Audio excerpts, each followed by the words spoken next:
템포만 아까보다 살짝만 더 떨굴게요. 템포만 약간만 더 줄일게요. 그렇게 하면 될 것 같습니다. 안녕하세요. 하나님 말씀 요한복음 11장입니다. 47에서 53절 말씀 앉아서 함께 교독으로 읽겠습니다. 요한복음 11장 47에서 53절입니다. 제가 먼저 읽겠습니다. 신약성경 166면에 있습니다. 말씀을 찾아서 앉아서 함께 교독하겠습니다. 제가 먼저 읽습니다. 이에 대제사장들과 바리새인들이 공회를 모으고 이르되 이 사람이 많은 표적을 행하니 우리가 어떻게 하겠느냐. 만일 그를 이대로 두면 모든 사람이 그를 믿을 것이요 그리고 로마인들이 와서 우리 땅과 민족을 빼앗아 가리라 하니 그 중에 한 사람 그 해의 대지상인 가야바가 그들에게 말하되 너희가 아무것도 알지 못하는도다. 한 사람이 백성을 위하여 죽어서 온 민족이 망하지 않게 되는 것이 너희에게 유익한 줄을 생각하지 아니하는도다. 이 말은 스스로 함이 아니요 그 해 대지상이므로 예수께서 그 민족을 위하시고 또 그 민족만 위할 뿐 아니라 흩어진 하나님의 자녀를 모아 하나가 되게 하기 위하여 죽으실 것을 미리 말함이로라. 함께 읽습니다. 이날부터는 그들이 예수를 죽이려고 모의하니라. 아멘. 이는 살아계신 하나님의 말씀입니다. 잠시 기도하고 말씀을 함께 나누겠습니다. 하나님 아버지, 말씀을 정확하게 알고 말씀을 바르게 풀게 하셔서 말씀의 교회가 되길 원합니다. 오늘 말씀을 통해 가야바의 이야기를 하려고 합니다. 주여, 오늘 말씀을 통해 우리 자신을 비춰보게 하시고 우리의 신앙이 나의 이익을 위한 신앙인가 아니면 하나님의 뜻을 따르는 순종의 신앙인가, 자신의 신앙을 말씀의 거울로 비추고 새롭게 되는 은혜의 시간 되게 하여 주옵소서. 우리 교회는 말씀에 충실하여서 말씀으로 세상을 이기고 말씀으로 나를 이기고 말씀으로 세상의 모든 위욕과 미혹으로부터 벗어나는 말씀의 교회가 되게 하여 주옵소서. 오늘도 말씀하시는 예수님의 이름으로 감사하며 간절히 축복하며 기도 올려드리옵나이다. 아멘. 이 자신의 것을 빼앗기면서도 가만히 있는 사람은 세상에 없습니다. 특별히 소중히 여기는 것이라면 어떻게든 지키려고 할 것입니다. 사람마다 중요하게 생각하는 것이 다 다르지요. 어떤 사람은 물질일 수도 있고 명예일 수도 있습니다.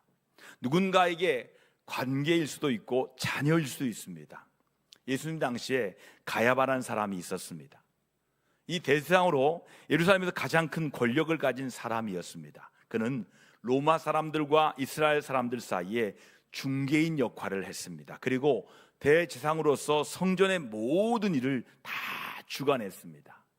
그의 부와 권력은 사람들에게 큰 영향을 끼쳤습니다. 당시 대제사장이 엄청난 부를 누릴 수 있었던 이유는 이스라엘의 모든 사람이 성전세를 냈기 때문입니다. 그에게는 로마가 준 권력, 영적 영향력, 그리고 재력이 있었습니다. 권력이 있죠, 명예, 영향력이 있죠, 재력까지 있었습니다. 한마디로 모든 것을 마음대로 움직일 수 있는 힘이 있었습니다. 이런 대지상에게 예수님은 눈의 가시였습니다. 예수님이 말씀을 전하며 사역하는 곳마다 하나님의 능력이 나타났습니다. 그리고 그로 인해 수천 명의 사람들이 예수님을 따라다녔습니다. 이런 예수님은 종교 지도자 가야바에게 큰 위협이 되었지요. 가야바는 예수님을 탐탁치 않게 여기고 있었습니다. 설상가상으로 죽었던 나사로를 살리시는 사건을 위해 예수님을 따르는 사람들의 수가 폭발적으로 늘어났습니다. 가야바는 이제 더 이상 예수님을 그냥 두고 볼 수가 없었습니다. 대제사장과 바리새인들이 공회를 모았습니다. 당시 대제사장과 이 바리새인이 포함한 공회 사람들은 신학과 철학, 정치관이 달랐기 때문에 사사건건 논쟁을 벌이는 듯 사이가 좋지 않았습니다. 그런데 예수님을 이대로 두면 안 되겠다는 것에서 생각이 다 하나로 모아졌습니다. 이들이 뜻을 합치고 마음을 모으는 불가능한 일이 예수님을 반대하기 위해서 이루어졌던 것입니다.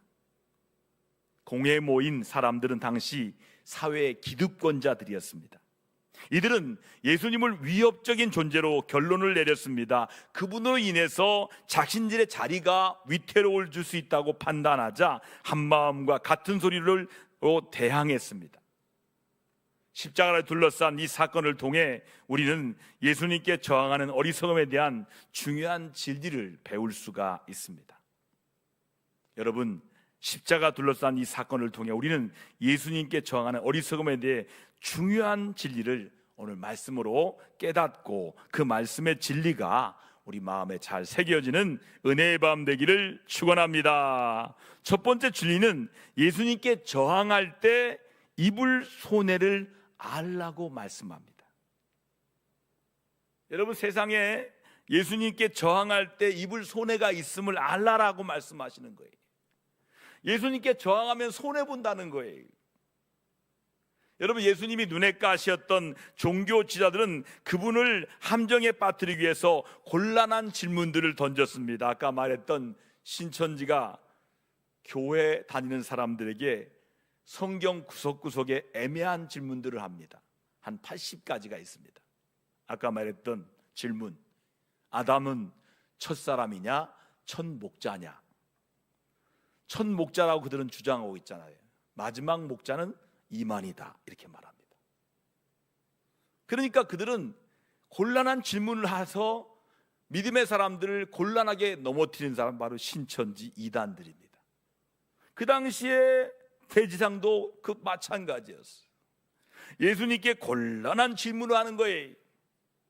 예수님 이들의 속셈을 알면서 질문에 질문으로 답하셨고 그 대답은 또 사람들을 놀라게 했습니다.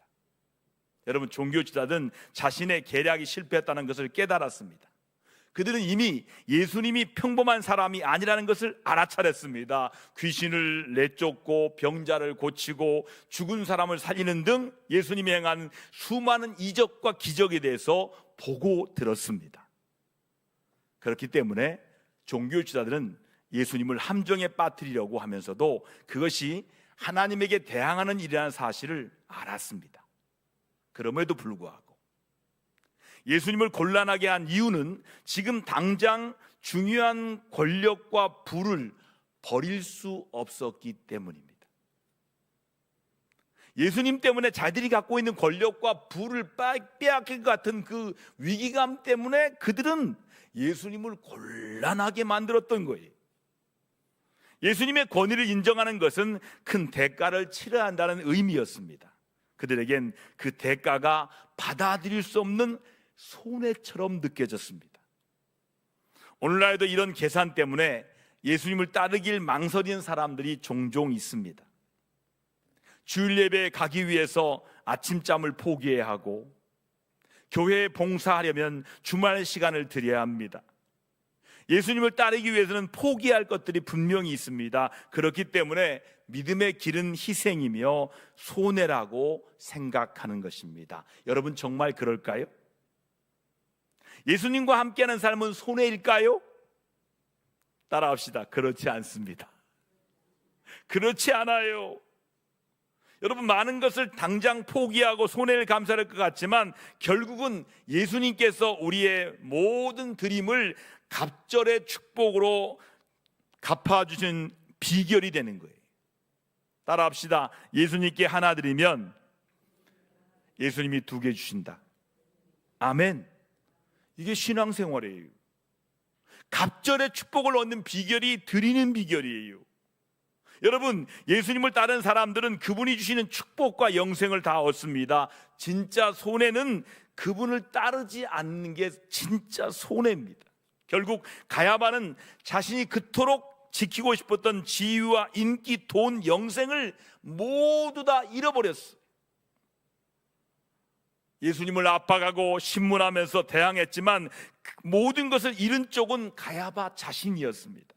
여러분, 우리 안에 부와 명예와 관계, 지위 등 예수님보다 중요하게 여기는 것들을 절대 포기하고 싶지 않은 것들이 있습니다. 이것들을 위해 예수님을 우선순위에서 밀어낼 때가 있습니다. 예수님, 가만히 계세요. 이거부터 하고요. 예수님이 우선순위에서 밀려납니다. 성적을 올리려면 주말에도 공부해야 한다고 예배당에 예배를 빠집니다. 승진을 위해서 이런저런 업무들을 위해 주의를 지키지 않습니다. 당장은 성적은 오르고 승진에 성공하기도 합니다. 밤낮 없이 매달린 사업도 승승장구하는 것 같습니다. 하지만 과연 어떤가요? 공부만 잘하면 행복한 인생이 보장될 것 같지만 절대 그렇지 않습니다. 승진만 하면 삶이 윤택하고 여유로울 것 같았지만 뭔가 허무하고, 사업이 잘 되면 가족 모두 행복할 것 같았지만 뭔가 허무하고, 사업이 잘 되면 가족 모두 행복 같지만 관계가 망가져 버렸다는 거예요. 목사님, 우리 집에 아파트가 굉장히 커요. 우리 집에 아파트 이사 오기 전에는 오손도손 재밌게 살았어요. 그런데 돈이 많아지면서 아파트에 큰 집에 갔더니 집에 오면 다 자기 방으로 흩어져요. 관계가 망가져 버렸다는 거죠. 예수님을 미루면서까지 지키려 했던 것들이 아무 소용없게 되었다는 거예요. 우리가 지키려 애쓰는 것들은 대부분 시간이 다 지나면 사라지는 것들이에요. 그것들을 위해서 영원 불변하신 예수님을 따르지 않는다면 얼마나 손해이고 어리석은가요. 여러분, 예수님을 따르는 삶이 시간과 재물, 에너지를 요구하는 것처럼 느껴질 수 있지만 결국 세상이 줄 수 없는 영원한 축복을 경험하게 될 줄로 믿습니다. 두 번째 진리는 예수님께서 저항하려는 이유를 알려는 거예요. 예수님께 저항하는 이유를 알라고 말씀하시는 거예요. 자, 예수님을 궁지에 몰기 위해 곤란한 질문을 던졌던 대지사장과 바리새인들은 그분이 평범한 사람이 아니라는 사실을 알았습니다. 하나님이 함께하지 않으면 그 누구도 행할 수 없는 이적과 기적이 이루어졌기 때문입니다. 그런데도 이들은 예수님과 맞섰어요. 왜 그랬을까요? 이들은 오직 자신의 이익만을 생각하는 사람들이었어요.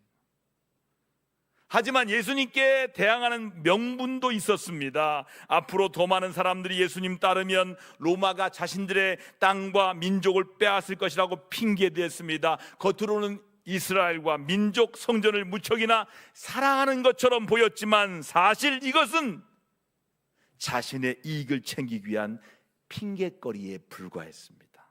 이들은 위선자였습니다. 거룩한 이유를 대면서도 예수님께 저항하는 것을 정당화했습니다. 대지상 가야바 역시 마찬가지였어요. 그도 예수님의 비범함을 잘 알았습니다. 예수님이 행하는 기적을 부인할 수가 없었습니다. 그러나 예수님은 죽어야 한다고 주장했습니다. 그리고 말합니다. 한 사람이 죽음으로써 모든 문제가 해결될 것이라고 말했지만 이는 핑계에 불과했습니다. 여러분, 잘못된 사람일수록, 잘못한 사람일수록 핑계가 많습니다. 잘못을 인정하기 싫기 때문에 합리화할 여러 변명거리를 늘어놓습니다. 우리도 그렇지 않습니까? 다른 일 때문에 예배를 미루면서 오늘은 진짜 어쩔 수 없어, 일이 너무 밀렸잖아, 오늘 일을 마무리하지 않으면 다음 주 내내 힘들 거야, 이번 예배만 빠지자 하고 생각합니다. 이번 달에는 사람들을 챙기느라 돈을 너무 많이 썼어, 11조까지 드리면 한 달 내내 쪼들릴 거야, 이번 달만 11조 다음 달에 내자 하면서 스스로를 타협하기도 합니다. 이것이 자신의 목적과 이익을 위해 수많은 핑계거리를 대며 정당화하는 대지상의 모습과 다르지 않다는 거예요. 우리 마음의 우선순위는 언제나 하나님이어야 돼. 한번 따라해 볼까요? 언제나 하나님 먼저. 하나님 먼저가 돼요. 하나님이 아닌 다른 것이 우선순위로 자리 잡으면 그것이 바로 우리가 만든 우상이 되는 거예요. 자녀가 먼저면 자녀가 우상이에요. 성공이 먼저면 성공이 우상이에요. 건강이 먼저면 건강이 우상이에요. 여러분, 하나님의 사람은 세상과 하나님을 동시에 섬길 수 없고 어떤 것도 하나님보다 우선시해서는 안 된다는 거예요. 그런데 어느새 우리는 하나님과 세상을 저울질하면서 때로는 타협하기도 하고 심지어 세상 때문에 하나님과 맞서기도 합니다. 예수님을 뒤로 미룬 채 변명거리 찾고 있다면 있는 그대로의 죄를 솔직히 인정하고 주님께 나와 회개하시기를 바랍니다.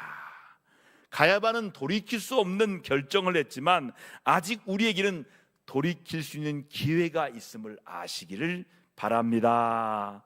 마지막 진리는 예수님께 저항하는 것은 헛된 일임을 알라라고 말씀하십니다. 51에서 53절에 나와 있는데, 하나님은 약속한 것을 성취하는 분이에요.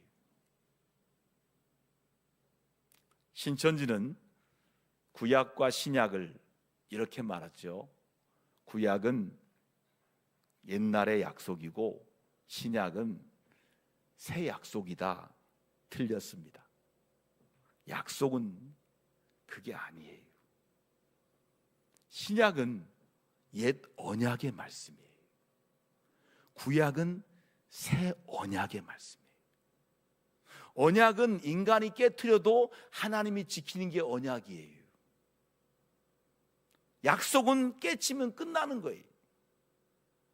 여러분, 하나님은 언약의 하나님이에요. 할렐루야. 언약하신 것은 다 이루시는 분이 하나님이에요. 할렐루야. 하나님의 계획은 반드시 이루어집니다. 아무리 막강한 권력자라도 하나님의 일을 막을 수 없어요. 예수님에게 맞서선 이들은 그분이 십자가에 돌아가셨을 때 마침내 자신이들이 승리했다라고 좋아했고 그렇게 생각했어. 이제 죽었구나. 자신들의 뜻대로 그분을 죽였기 때문에 자리와 권력을 지켜냈다고 박수치며 기뻐했을 것입니다. 그러나 이는 그들의 뜻이 아니라 하나님의 계획이 이루어진 것입니다. 하나님은 예수님의 죽음을 통해 모든 인간을 구원하는 계획을 이루셨다는 거예요. 할렐루야. 다만 예수님을 계략에 빠뜨리고 죽였던 이들은 자신을 통해 하나님의 뜻이 이루어지고 있다는 사실을 알지 못했습니다. 그렇기 때문에 무덤에서 예수님의 시체가 사라졌다는 말을 들었을 때 너무나 당황스러워했습니다. 유월절이 지나고 아침 해가 뜰 무렵에 가야바에게 예수님의 시체가 없다는 소식이 전해졌어요. 그리고 머지않아 부활하신 예수님을 직접 보았다는 사람이 하나 둘씩 생기더니 점점 많아졌습니다. 예수님 제자들 역시 숨었던 곳에 나와 그분의 부활을 담대하게 전했습니다. 할렐루야. 그리고 말합니다. 당신들이 죽인 예수님이 부활하셨다. 우리가 직접 눈으로 확인했다. 더 많은 사람들이 예수님을 믿기 시작했습니다. 예수님이 자신들의 죄를 위해 십자가에 죽었다가 부활했다는 사실을 이제 믿은 것입니다. 여러분, 예수님이 우리를 위해서 죽으셨다가 우리 위해 부활하신 사실을 믿으시면 아멘 합시다. 예수님의 죽음과 부활을 통해 사역할 때보다 더 많은 것들이 다 이루어졌다는 거예요. 하나님은 각 사람을 향한 놀라운 계획을 가지고 계십니다. 그리고 반드시 이루십니다. 여러분, 실패하는 것은 언제나 그분에게 맞서는 쪽입니다. 세상은 화려하고 아름다운 것들로 가득합니다. 우리는 가끔 그런 반짝이고 요란한 것들의 마음을 빼앗기죠. 그러나 하나님이 아닌 다른 것을 우선순위에 두고 섬기면 그 선택으로 인해 반드시 후회할 날이 올 것입니다. 성경은 이와 관련해 수많은 이야기를 우리에게 들려주면서 경고하고 있습니다. 한번 따라합시다. 인생의 최고의 투자는 하나님께 드리는 것이다. 여러분, 시간도 드리는 게 최고의 투자예요. 정성도 드리는 게 최고의 투자예요. 할렐루야. 순간순간 주님께 맞서는 자리에 서고 있다면 그곳에서 내려와 그분에게 시간과 돈과 에너지를 다 드리시는 최고의 투자를 하시는 저와 여러분 되기를 주의 이름으로 축원합니다. 그 다음 일은 주님이 책임져 주실 줄 믿으시기를 바랍니다.